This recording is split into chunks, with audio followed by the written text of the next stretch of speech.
যেহেতু এখন একটা উইন্টার সিজন এবং ফেস্টিভ মুড, তো এর সাথে তো নিশ্চয়ই ইনভিটেশন, বিয়ে, নানান কিছু, মানে এটা খুবই সুন্দর সময়। এবং এই সুন্দর সময় তো মানে প্রেমস কালেকশনের বিকল্প আর কি হতে পারে, কারণ এখানে নানান রকমের ডিজাইনস এবং একই সাথে নানান রেঞ্জের কাপড় সবাই সবার মতো করে পেয়ে যাবে, এবং প্রত্যেকটি কাপড় আসলে খুবই টেস্টফুল।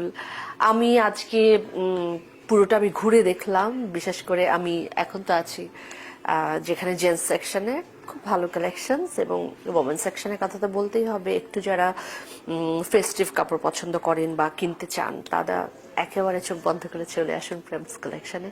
বিউটিফুল ডিজাইনস এবং কালারফুল, একই সাথে ভীষণ যারা খুব সাবডিউড কালার্স পছন্দ করেন, তার ভিতরে ভীষণ রুচিশীল কিছু জিনিস আপনারা দেখতে পাবেন। আমার মনে হয় ইটস দ্য বেস্ট কালেকশন। আমি তো ঢাকাতে তো আর রয়েছেই, এবং সাথে কলকাতাতে আমার, যেহেতু আমি দু জায়গায় থাকি, দু জায়গাতেই আমার আসা হয়। সেটা অনেক বছর হয়ে গেছে, আমার এক্স্যাক্টলি মনেও নেই।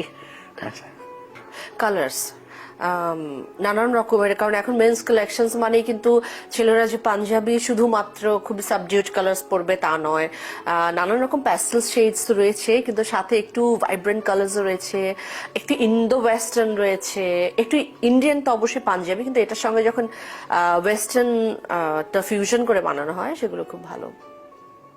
থ্যাংক ইউ দিদি। Thank you so much.